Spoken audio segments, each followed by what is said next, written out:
Bismillahirrahmanirrahim. Perkenankan kami berbagi. Adab belajar agama. Adab dalam belajar agama merupakan bagian penting yang perlu diperhatikan dalam menuntut ilmu agama. Agar ilmu yang didapatkan lebih berkah dan bermanfaat bagi orang yang mencarinya. Dalam surat Thaha, Allah menceritakan ketika Allah Ta'ala hendak menyampaikan wahyunya kepada Nabi Musa alaihissalam. Sebelum Allah memberikan wahyu kepada Musa, terlebih dahulu Allah arahkan Musa untuk mengikuti adab yang dia perintahkan. Allah berfirman, "Falamma ataha nudiya ya Musa, inni ana rabbuka fakhla'na 'alaika innaka bilwadil muqaddasi tuwa." Ketika Musa datang ke tempat api itu, dia dipanggil, "Hai Musa, sesungguhnya aku inilah Tuhanmu. Maka tanggalkanlah kedua terompahmu. Sesungguhnya kamu berada di lembah suci Tua." Quran Surat Thaha ayat 11 dan 12. Dalam ayat ini Allah perintahkan Musa untuk melepas sandalnya sebagai bentuk sopan santun dan menjaga adab, karena beliau berada di lembah suci. Dulu para ulama sangat memperhatikan adab dalam belajar. Bahkan perhatian mereka terhadap adab melebihi perhatian mereka terhadap ilmu yang diajarkan. Abdullah bin Mubarak, salah satu gurunya Imam Bukhari, pernah mengatakan, "Talabtul adaba 30 sanah, wa talabtul ilma 20 sanah, wa kanu yatlubuna al-adaba qabla al-ilm." Saya belajar adab menuntut ilmu selama 30 tahun, dan saya belajar ilmu selama 20 tahun. Dulu para ulama belajar adab sebelum mereka menimba ilmu. Karena itulah Nabi SAW mengajarkan kepada kita berbagai macam adab, terutama bagi orang yang menekuni agama, agar mereka menjadi manusia yang berwibawa dan berakhlak mulia. Berikut kita akan bahas beberapa adab yang selayaknya diperhatikan bagi setiap orang yang hendak menuntut ilmu syariat. Pertama, luruskan niat dalam belajar agama.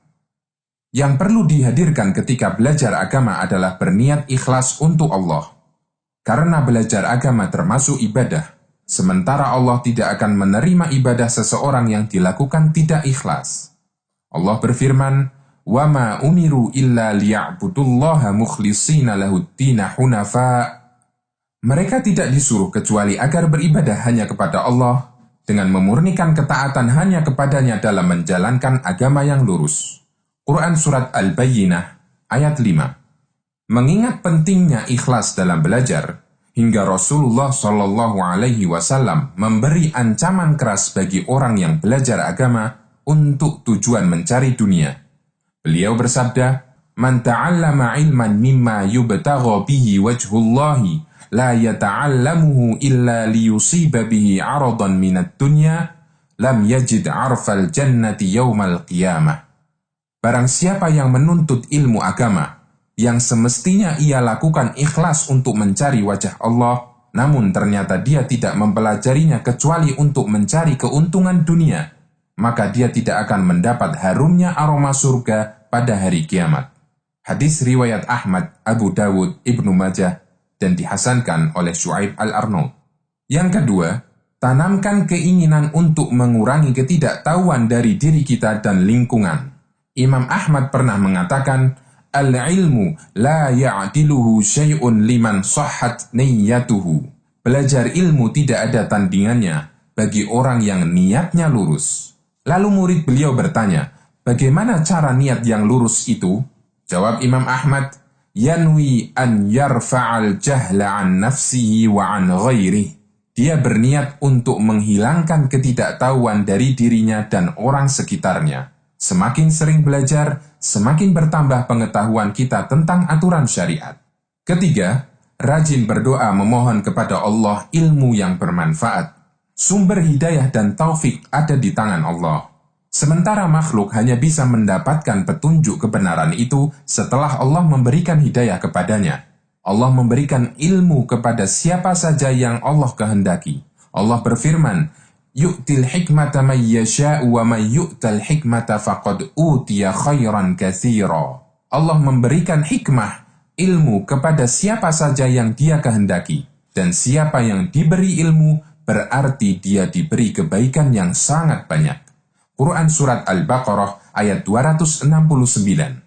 Karena itulah dalam setiap rakaat solat, kita diajarkan untuk memohon petunjuk kepada Allah. Ihdinas siratal mustaqim, siratal ladina an'amta alaihim ghairil maghdubi alaihim waladdallin. Tunjukkanlah kami jalan yang lurus, yaitu jalan orang-orang yang telah Engkau beri nikmat, bukan jalan mereka yang dimurkai, dan bukan pula jalan mereka yang sesat. Quran Surat Al-Fatihah. Salah satu di antara kebiasaan Nabi SAW seusai sholat subuh, beliau memohon kepada Allah ilmu yang bermanfaat. Ummu Salamah radhiyallahu anha bercerita bahwa di pagi hari, Nabi SAW terbiasa membaca doa, Allahumma inni as'aluka ilman nafi'a, wa rizqan tayyiba, wa amalan mutaqabbala. Ya Allah, aku memohon kepadamu ilmu yang bermanfaat, rizki yang halal, dan amal yang diterima. Hadis riwayat Ahmad, Abu Dawud, dan disahihkan oleh Al-Albani. Di samping meminta ilmu yang bermanfaat, tidak lupa kita berlindung dari ilmu yang tidak bermanfaat. Dari sahabat Jabir radhiyallahu anhu, Rasulullah SAW pernah menyuruh para sahabat, Salullaha ilman nafi'an wa ta'awwadu billahi min ilmin la yanfa'. Mintalah kepada Allah ilmu yang bermanfaat, dan berlindunglah kepada Allah dari ilmu yang tidak bermanfaat. Yang keempat, bersungguh-sungguh dalam belajar dan selalu merasa haus ilmu. Belajar ilmu agama harus disertai kesungguhan, lebih semangat daripada ketika kita mencari dunia. Imam Yahya bin Abi Katsir, ulama tabi'in, pernah menasihatkan, La yustata'ul ilmu birahatil jism. Ilmu tidak bisa diperoleh dengan cara santai. Seseorang akan mendapatkan ilmu yang bermanfaat dengan izin Allah apabila dia bersungguh-sungguh dalam belajar. Rasulullah SAW bersabda, Manhumani la yashba'an, manhumun fil ilmi la yashba'u minhu, wa manhumun fid dunya la yashba'u minha. Dua orang rakus yang tidak pernah kenyang. Pertama, orang yang rakus terhadap ilmu, dia tidak akan pernah kenyang dengannya. Dan kedua, orang yang rakus terhadap dunia, tidak akan pernah kenyang dengannya. Hadis riwayat Ad-Darimi. Kelima, jauhkan diri dari maksiat. Dosa adalah sumber noda bagi hati, yang akan menghalangi cahaya ilmu untuk menembus relung kolbu. Semakin banyak dosa yang dilakukan oleh seseorang, hatinya akan semakin gelap. Di saat itulah dia akan lebih sulit untuk mendapatkan ilmu yang bermanfaat. Dari Abu Hurairah radhiyallahu anhu, Nabi SAW bersabda, Innal abda idza akhta'a khati'atan nukitat fi qalbihi nuktatun sauda, fa idza huwa naza'a wastaghfara wa taba suqila qalbuhu, wa in 'ada zida fiha hatta ta'luwa qalbahu. Wahwa ranul ladhi dhakarallah kalla bal rana ala qulubihim ma kanu yaksibun. Apabila seorang hamba melakukan dosa, maka dititikkan setitik noda hitam di hatinya. Jika dia bertaubat dan beristighfar, hatinya akan dibersihkan. Jika dia mengulangi lagi, akan ditambahkan lagi titik hitam sampai menutupi seluruh hatinya. Itulah ar-ran atau sumbat yang Allah sebutkan dalam firman-Nya, sekali-kali tidak. Itu disebabkan ron yang menutupi hati mereka, disebabkan maksiat yang mereka kerjakan. Hadis riwayat Turmudi dan dihasankan oleh Al-Albani. Keenam, hindari sikap malu dan sombong selama belajar agama.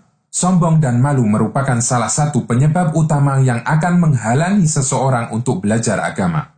Imam Mujahid, ulama tafsir muridnya Ibnu Abbas, mengatakan, La yata'allamul ilma mustahyin wala mustakbir. Dua orang yang tidak mau belajar ilmu agama. Orang yang pemalu dan orang yang sombong. Hadis riwayat Bukhari secara mu'allaq. Ketujuh, mendekatlah ke narasumber. Nabi SAW mengajarkan agar ketika menghadiri Jumatan kita datang lebih awal dan memilih tempat yang dekat dengan khatib. Karena kita bisa mendapatkan ilmu yang lebih banyak ketika kita dekat dengan narasumber. Dari Aus bin Aus, Ia berkata bahwa Rasulullah sallallahu alaihi wasallam bersabda, "Man ightasala yawmal jumu'ati wa ghassala wa bakkara wa btakara wa dana wastama'a wa ansata kana lahu bikulli khutwatin yakhtuha ajru sanatin siyamuha wa qiyamuha." Barang siapa yang mandi pada hari Jumat dengan mencuci kepala dan anggota badan lainnya, lalu ia pergi di awal waktu atau ia pergi dan mendapati khutbah pertama, lalu ia mendekat pada imam, mendengar khutbah serta diam, maka setiap langkah kakinya terhitung seperti puasa dan sholat setahun. Hadis riwayat Tirmidzi dan disahihkan oleh Al-Albani. Kedelapan, diam dan dengarkan pelajaran dengan baik. Allah ajarkan ketika kita mendengarkan Al-Quran agar kita diam dan mendengarkan dengan seksama. Wa idza quri'al Qur'anu fastami'u lahu wa ansitu la'allakum turhamun. Apabila dibacakan Al-Quran, maka dengarkanlah dan diamlah agar kamu mendapatkan rahmat. Quran Surat Al-A'raf ayat 204. Dalam adab Jumatan, Nabi SAW mengajarkan kita untuk diam dan mendengar khatib dengan seksama. Beliau juga melarang keras jamaah untuk bicara sendiri atau bermain-main pada saat Jumatan. Beliau bersabda, "Man massal hasa faqad lagha." Siapa yang bermain kerikil, berarti dia telah membuat sia-sia Jumatannya. Hadis riwayat Ibnu Majah dan disahihkan oleh Al-Albani. Kesembilan, catat ilmu dan pelajaran yang kita dapatkan. Pengikat ilmu adalah tulisan. Karena kemampuan memori kita terbatas, sementara ada banyak hal yang kita dapatkan selama belajar. Allah mencatat setiap amal yang dilakukan para hambanya, meskipun dia tidak pernah lupa dengan perbuatan mereka. Namun ini memberi pelajaran kepada kita yang serba terbatas, untuk mencatat setiap informasi berharga yang kita dapatkan. Umar bin Khattab radhiyallahu anhu menasihatkan, "Qayyidul ilma bil kitab." Ikatlah ilmu dengan mencatatnya. Hadis riwayat Ad-Darimi. Demikian pula yang disarankan Imam Asy-Syafi'i. Beliau memisalkan ilmu seperti binatang buruan, sementara catatan sebagai pengikatnya. Beliau mengatakan, "Al-ilmu saydun, wal kitabatu qayduhu. Qayyid suyudaka bil hibalil wathiqah." Ilmu itu barang buruan, catatan sebagai pengikatnya. Ikatlah hasil buruanmu dengan tali yang kuat. Kesepuluh, hafalkan ilmu yang kita dapatkan. Allah menyebut Al-Quran yang merupakan sumber ilmu sebagai ayat yang tersimpan di dada orang berilmu. Allah berfirman, "Bal huwa ayatum bayyinatun fi suduril ladina utul ilma." Al-Quran itu adalah ayat-ayat yang jelas, tersimpan di dalam dada orang-orang yang diberi ilmu. Quran Surat Al-Ankabut ayat 49. Ini mengisyaratkan bahwa idealnya ilmu itu dihafal. Rasulullah SAW memberikan janji baik bagi setiap umatnya yang mau menghafal hadis. Dari Ibnu Mas'ud radhiyallahu anhu, Rasulullah SAW bersabda, "Naddarallahu imra'an sami'a minna haditsan fahafidhahu hatta yuballighah." Semoga Allah memberikan cahaya di wajah orang yang mendengar hadis dariku, kemudian dia menghafalkannya, lalu menyampaikannya. Hadis riwayat Ahmad dan disahihkan oleh Syu'aib Al-Arnaud. Ke-11, berusahalah mengamalkan ilmu yang telah dipelajari. Belajar dan menuntut ilmu syar'i bukanlah tujuan akhir. Namun belajar adalah pengantar untuk tujuan yang agung, yaitu membangun ketakwaan kepada Allah. Sehingga setiap ilmu yang dipelajari sudah seharusnya untuk diamalkan. Dalam Al-Quran Allah menyebut orang Yahudi seperti keledai, karena paham ilmu tapi tidak mau mengamalkannya. Allah berfirman, "Matsalul ladzina hummilut Taurata tsumma lam yahmiluha kamatsalil himari yahmilu asfara." Perumpamaan orang-orang yang diberi tugas mengamalkan Taurat kepadanya, kemudian mereka tiada melaksanakannya, seperti keledai yang membawa kitab-kitab yang tebal. Quran Surat Al-Jumu'ah ayat 5. Ketika di hari kiamat, Allah akan meminta pertanggungjawaban para hambanya. Salah satunya tentang ilmu yang Allah ajarkan kepadanya. Berapa yang telah diamalkan?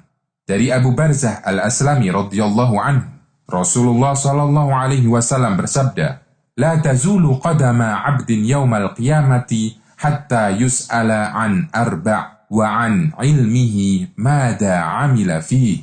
Kaki para hamba tidak akan bergeser di hari kiamat sampai dia ditanya tentang 4 hal, di antaranya tentang ilmunya, sejauh mana dia amalkan.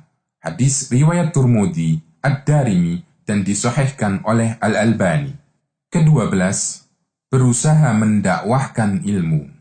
Tugas orang yang memiliki ilmu, di samping mengamalkannya, dia juga harus mengajarkannya kepada orang lain, terutama keluarga.